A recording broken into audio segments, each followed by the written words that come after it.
V-Guard presents कौन जीत रहा है, को पावर्ड बाय सेंसोडाइन एंड विमल। बोलो जुबां केसरी। लालू यादव क्यों चुप हैं? पिछड़ों का आरक्षण छीनने पर लगी हुई है। कांग्रेस पार्टी छीन चुकी है कर्नाटक में कि यादवों के लाश पर रख करके राजनीति करेंगे, राजनीतिक लाश। अगर ये संविधान खत्म करना है तो मुझे ऐसे संविधान को खत्म करने का जो वो कह रहे हैं मैं स्वागत करता हूं कि अगर मैं देशद्रोही बोलता हूं तो क्या सभी मुसलमान देशद्रोही हैं? हाँ, ये सच जरूर है, जितने आतंकवादी पकड़े गए वो एक ही समाज के पकड़े गए।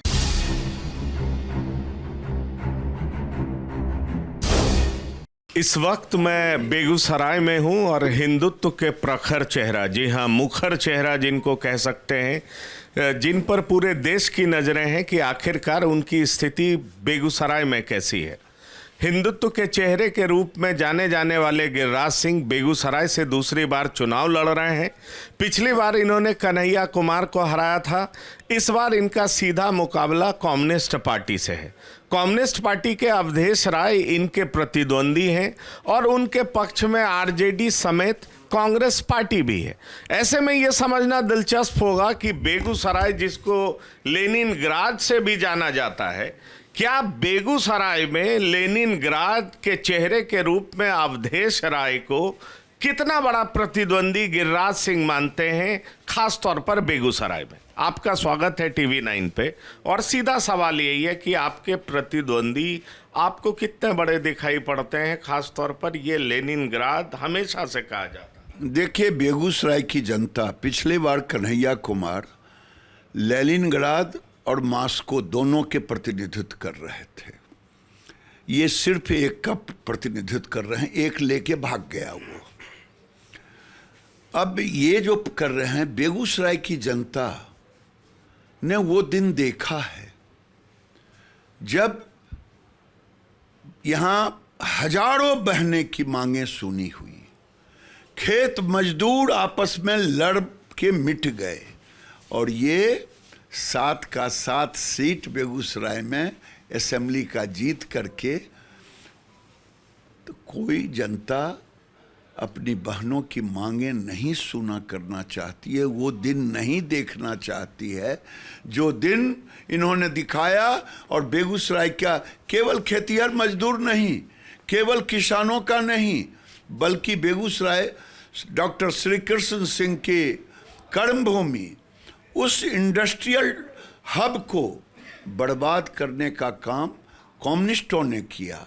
क्या बेगूसराय की जनता फिर से मोदी जी के द्वारा फर्टिलाइजर की फैक्ट्री स्टार्ट की गई है, जैसे पहले उन्होंने बंद करवाया, क्या बंद कराएगी? नहीं। क्या थर्मल पावर को तबाह बर्बाद करवाया? दौना इंडस्ट्रियल एरिया को तबाह बर्बाद कराया, और तो और रिफाइनरी को तो एक तरह से बैठा ही दिया। ये तो धन्य मोदी जो 25,000 करोड़ लगभग लगा करके हल्दिया से क्रूड ऑयल ला करके, और बिहार सरकार को भी 10,000 एंट्री टैक्स मिल रहा है, ऐसी नीति, और बेगूसराय की जनता की मांगों को पूरा किया। अब यहाँ वो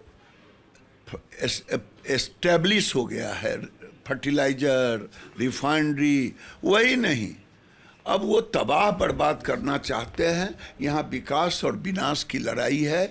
लेनिनग्राद जिसे आप कह रहे हैं, अब ये जमीन जोद यहाँ की जनता करेगी, लेनिनग्राद नहीं रहेगी, क्योंकि ये ताबूत की अंतिम कील कम्युनिस्टों पर गिरने वाली है।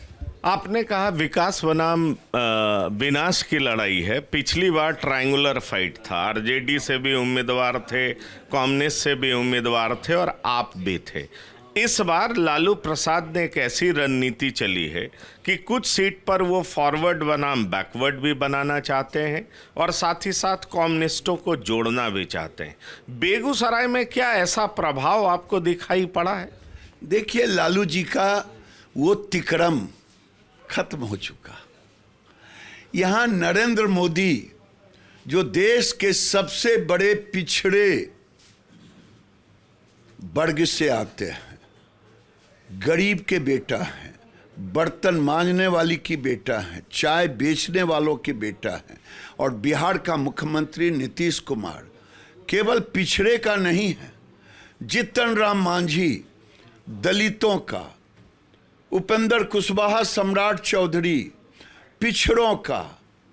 ये गया जमाना, पिछड़े भी सजग हुए हैं। आज तो मैं कह रहा था किसी नेता से कि पिछड़ों का लालू यादव क्यों चुप हैं? पिछड़ों का आरक्षण छीनने पर लगी हुई है। कांग्रेस पार्टी छीन चुकी है कर्नाटक में। मुसलमानों को तुष्टीकरण नीति के तहत जब अगले दरवाजे में सुप्रीम कोर्ट ने रोक लगा दी, तो पिछले दरवाजे से मुसलमानों को ओबीसी का दर्जा देने पर लालू यादव की जुबान चुप क्यों है? ये बेगूसराय का यादव पूछना चाहता है, ये पिछड़े पूछना चाहता है, पिछड़े पूछना चाहता है कि लालू यादव जी, मुसलमानों के वोट के लिए समीकरण तो MY बना रहे हैं, M को तो आप पूरे तरह से तुष्टीकरण कर रहे हैं, मक्खन लगा रहे हैं, और Y जो यादव है उसका आरक्षण छीन करके मुसलमानों को दे रहे हैं। अब उनसे पूछने वाली है, उनका करिश्मा अब नहीं चलने वाला है कि यादवों के लाश पर रख करके राजनीति करेंगे। राजनीतिक लाश हम शब्द कर रहे हैं। आरक्षण में अगर किसी ने कुर्बानी दी थी जब बिहार में तो टसल हुआ था, आज उसका आरक्षण आप छीनेंगे? मैं ये पूछना चाहता। नहीं, पर लालू प्रसाद तो कहते हैं कि आरक्षण बचाने के लिए, संविधान बचाने के लिए बीजेपी को हटाना बहुत ज़रूरी है। आप पर आरोप लगाते हैं कि हिंदी शब्दकोश में बहुत सारा शब्द है, 1.5 लाख है, और तकनीकी रूप से मिला दिया जाए तो 6.5 लाख हो जाता है। लेकिन आप या आपके नेता कब्रिस्तान, श्मशान, इससे बाहर निकल ही नहीं पाते हैं और हिंदू मुस्लिम की लड़ाई करवाना चाहते हैं, आरक्षण को ख़त्म करना चाहते हैं, बाबा साहब अम्बेडकर द्वारा बनाए गए संविधान को नष्ट करना चाहते हैं। इसमें हकीकत क्या है? क्यों आपके नाम पर लोगों को डराया जा रहा है कि इस बार आप आएंगे तो आप संविधान खत्म करेंगे, आरक्षण भी खत्म करेंगे? और ये बात तेजस्वी घूम घूम कर कह रहे हैं।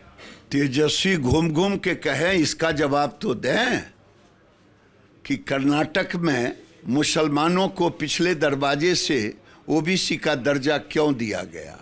और जहां तक अगर 70 साल में जो काम नहीं हुआ नरेंद्र मोदी ने गरीबों के लिए किया है, आज तक किसी ने शौचालय नहीं दिया। क्या हमारी बेटी, हमारी बहू, लालू जी की बेटी, लालू जी की बहू क्या शौच के लिए गांव के बाहर जाते हैं? ये दर्द किसको हुआ? पिछड़ों की बात कहने वाले 15 साल राज में रहे, बेटा भी रहे कुछ दिन। क्यों नहीं गरीबों का शौचालय बना? क्यों नहीं उनके घर तक पानी गया? क्यों नहीं उनका घर बना? क्यों नहीं उनको इलाज के लिए 5 लाख का रुपया का कवच कुंडल बांधा गया मोदी जी के द्वारा, 5 किलो अनाज? अगर ये संविधान खत्म करना है तो मुझे ऐसे संविधान को खत्म करने का जो वो कह रहे हैं मैं स्वागत करता हूं कि गरीबों के लिए बाबा साहब ने बनाया है और नरेंद्र मोदी गरीबों के लिए काम कर रहे हैं। इनको डर अपना है कि कहीं भ्रष्टाचार में मैं जेल न चला जाऊं। इनको डर है दूसरे परिवारवादियों का जो अपने बेटे को चीफ मिनिस्टर बनाना चाहते हैं, कोई भतीजा को बनाना चाहता है। ये परिवारवादी लोग नरेंद्र मोदी के डर को संविधान खतरे में है, संविधान खतरे में है, और गरीब कह रहा है मोदी जिंदाबाद जिंदाबाद। नहीं, पर आप जब ये कहते हैं कि हमें राष्ट्रद्रोहियों का वोट नहीं चाहिए, देशद्रोहियों का वोट नहीं चाहिए, तो दूसरे तरफ से आवाज आती है कि आप पूरे मुसलमान को देशद्रोही कह रहे हैं, राष्ट्रद्रोही कह रहे हैं। क्या देश में रह रही 22 करोड़ जनता को देशद्रोही, राष्ट्रद्रोही कहना सही है? क्योंकि बार बार आपका विरोधी यही आरोप लगाता है कि आप हिंदू बनाम मुस्लिम चुनाव कराना चाहते हैं, क्योंकि 2 चरण के जो चुनाव हुए उसमें लो वोटर टर्न आउट रहा, उसमें वोटर की उदासीनता नजर आई। अब आप किसी तरीके से कम्युनलाइज करके चुनाव को आगे बढ़ाना चाह रहे हैं। अच्छा, मैं समझ में नहीं आता है कि अगर मैं देशद्रोही बोलता हूं तो क्या सभी मुसलमान देशद्रोही हैं? अगर लोग समझते हैं तो इसमें मेरा क्या दोष है? हाँ, ये सच जरूर है, जितने आतंकवादी पकड़े गए वो एक ही समाज के पकड़े गए, ये सच जरूर है। लेकिन मैं तो बोलता हूं सभी मुसलमान देशद्रोही नहीं हैं, लेकिन जो देशद्रोही हैं उनका वोट मुझे नहीं चाहिए। अब इसमें हमारे गांव की कहावत है कि बकरी करे पागुर तो डाइन कहे कि मेरी ही चर्चा कर रहे हैं, तो मैं इसमें क्या करूं? मैं तो खुलेआम कहता हूं कि मैं 10 बार हारना पसंद करूंगा, लेकिन देशद्रोहियों का वोट मुझे नहीं चाहिए, मुझे पाकिस्तान प्रस्त लोगों का वोट नहीं चाहिए, मुझे आतंकवादियों का वोट नहीं चाहिए। मैं तुष्टीकरण की राजनीति देश के कॉस्ट पर नहीं करना चाहता, जैसे फारूक अब्दुल्ला जैसे लोग, आरजेडी जैसे लोग, कम्युनिस्ट जैसे लोग कर रहे हैं। जो कम्युनिस्टों ने कहा ना कि मेरी सरकार बनी तो परमाणु बम को मैं खत्म कर दूंगा, यानी चीन का राज हो जाए, पाकिस्तान का राज हो जाए। ये लोग तो दूसरे देश की भाषा बोल रहे हैं, ये लोग भारत को खत्म करना चाहते हैं, ये लोग भारत को बर्बाद करना चाहते हैं और मुस्लिम तुष्टीकरण की नीतियों पर चल रहे हैं। ये राम मंदिर मुद्दा कितना अहम दिखाई पड़ता है, मैं इस लिहाज से पूछ रहा हूं क्योंकि पूरे देश में चर्चा हुई कि वोटर की उदासीनता 2 फेजेज में दिखाई पड़ा। क्या राम मंदिर लोगों के दिलो दिमाग पर चस्पा नहीं हो पा रहा? देखिए, सनातनी हिंदू बड़े सहिष्णु होते हैं। अब मैं एक छोटा सा उदाहरण बता दूं। बेगूसराय में खातोपुर में शिवलिंग मुसलमानों ने तोड़ दी, हिंदुओं ने सहिष्णुता दिखाया, कुछ नहीं किया। अगर उल्टा एक ईंटा मस्जिद का निकल गया होता तो पूरे बेगूसराय के मुसलमान उग्र हो जाते, तबाह और बर्बाद कर देते। इसीलिए जो शांत हैं उनको शांत ही रहने दें तो अच्छा रहेगा। राम मंदिर एक एक सनातनी हिंदुओं के दिल में है कि 500 साल से इन कांग्रेसियों ने, इन विपक्ष पार्टी के नेताओं ने, कम्युनिस्टों ने, आरजेडी ने राम मंदिर और राम को अस्तित्व को कभी स्वीकारा नहीं। ये तो धन्य नरेंद्र मोदी जिसने ऐसी व्यवस्था कोर्ट से की। पूछते हैं लोग कोर्ट से है तो इसमें आपका क्या ले? अरे भाई, केस कोई लड़ता है तो जो जीतता है वही न कहता हम केस जीत लिए हैं। तो सनातनियों ने केस जीता है, हमें तो कांग्रेस पर रहम आता है। अगर 1947 में देश का टुकड़ा हुआ, उस समय अयोध्या, काशी, मथुरा को, ये विवाद को ही खत्म कर देना चाहिए था। सारे वक्फ बोर्ड को खत्म कर देना चाहिए था कि ये जमीन हिंदुओं का था, फिर से मुसलमानों के हाथ में सौंप दिया। ये भारत को फिर से गुलाम बनाने की नीति कांग्रेसियों ने चला, जिसका दुष्परिणाम आज हम कोर्ट से मिला है। मुझे राम मंदिर बनाने का ये कांग्रेसी कहते हैं, इसमें आपका क्या? अरे भाई, केस सनातनी ने लड़ा, आप तो राम को कबूले ही नहीं। लालू यादव घर में पोंगा पंडित बनेंगे और बाहर में मुस्लिम तुष्टीकरण करेंगे। ये बात मुस्लिम तुष्टीकरण की बात की। अब मैं सीधा सा सवाल आपसे ये पूछूंगा कि यहाँ पर राष्ट्रीय मुद्दा हावी है या लोकल मुद्दा हावी है, आपको क्या दिखाई पड़ा? देखिए, विकास सब जानते हैं कि नरेंद्र मोदी ने यहाँ 60,000 करोड़ लगा करके, चाहे गंगा पर पुल हो, चाहे एनटीपीसी हो, चाहे फर्टिलाइजर हो, चाहे रिफाइनरी हो, चाहे मुंगेर पुल हो, चाहे 4 लेन हो, चाहे एलिवेटेड रोड हो, चाहे यस अस्पताल हो, चाहे बच्चों का अस्पताल हो, चाहे ऑक्सीजन जनरेटर हो, इतने काम किए हैं। और 200 सड़कें लाना देना, ये विकास हमारा मुद्दा है। विकास हमारा सबसे बड़ा मुद्दा है कि जो आज तक नहीं हुआ डॉक्टर श्री कृष्ण सिंह के बाद, वो नरेंद्र मोदी ने किया है। और मेरा अंतिम सवाल कि गिरिराज जी क्या हैट्रिक लगाने जा रहे हैं? क्योंकि एक बार नवादा से जीते, दूसरी बार बेगूसराय से लड़ रहे हैं, और इतना एनर्जी आता कहाँ से है? जिस तरीके से, क्या ये हिंदू मुस्लिम की राजनीति से आता है, या नरेंद्र मोदी के विकास की राजनीति से आता है, या लोगों के प्यार से आता है? गिरिराज सिंह कितने कॉन्फिडेंट हैं कि ये दूसरी बार भी यहाँ से जीत रहा है? देखिए, मैं नरेंद्र मोदी का सिपाही हूँ। नरेंद्र मोदी आज देवदूत बन करके अवतारित पुरुष है, जो गरीबों का मसीहा है। आने वाले 40-50 साल के बाद इस अवतारित पुरुष को लोग पूजेंगे। तो जिसका नेता इतना काम करे, उसी से इंस्पायर्ड होता हूँ। नरेंद्र मोदी ही हमारे इंस्पायरेशन के सबसे बड़े केंद्र हैं, जो भारत के सनातन को भी लेकर के और भारत के विज्ञान को भी लेके इस धरती पर बड़े कवि, राष्ट्र कवि निकले दिनकर। उनकी एक छोटी सी पंक्ति है, एक हाथ में कमल लिए, एक हाथ में धर्म दीप्त विज्ञान। ये उस समय उन्होंने कहा जिस समय बीजेपी का जन्म नहीं हुआ था।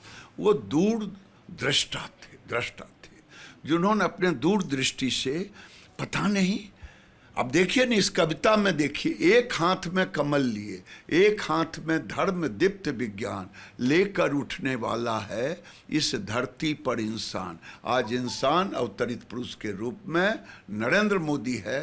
चंद्रयान जाता है चंद्रमा पर, तो दूसरी तरफ सबरी की बेटी को, सबरी के बेटे को शौचालय भी बनाते हैं। अगर संसद भवन बनाते हैं तो 50,000 पंचायत भवन भी बनाते हैं। ये दोनों चीज साथ में है। सनातन का उद्भव भी होता, राम मंदिर भी बनता, विश्वनाथ कॉरिडोर भी बनता, केदार भी बनता, महाकाल भी बनता। एक तरफ विकास है, दूसरे तरफ विरासत है। विरासत है। अंतिम सवाल, बिहार में कितनी सीटें जीतने जा रहे हैं? क्योंकि तेजस्वी बार बार कह रहे हैं कि इस बार आपका सुपड़ा साफ हो रहा है, वोटर उदासीन है, बाहर नहीं निकल रहा है। 2 फेज में आपकी स्थिति खराब रही है। परिवारवाद और 400 पार अब आप बोलना बंद कर दिए हैं, क्योंकि आपके घटक दल में परिवारवाद है, और 400 पार का नारा आपने लगाना बंद इसलिए कर दिया है क्योंकि बिहार में स्थिति आपकी खराब दिख रही है।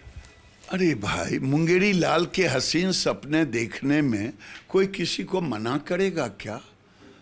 पिताजी देखते देखते बेटा जी देख रहे हैं, और मुस्लिम तुष्टीकरण कर रहे हैं, पिछड़ों का आरक्षण समाप्त कर रहे हैं, और मुंगेरी लाल के हसीन सपने देख रहे हैं।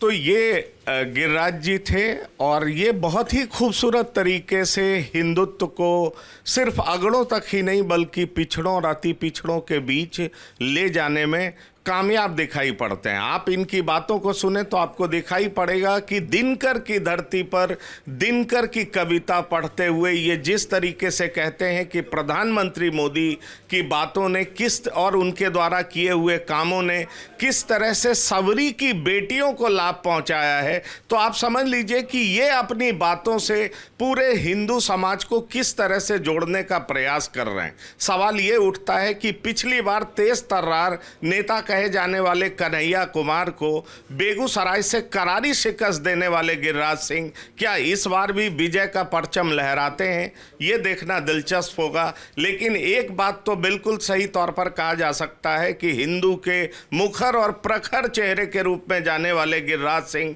पर नजरें पूरे देश की टिकी हुई हैं। इसलिए 4 जून तक का इंतजार करना पड़ेगा। TV9 में अपने साथी जेरी के साथ पंकज कुमार इस समय बेगूसराय से। धन्यवाद, नमस्कार।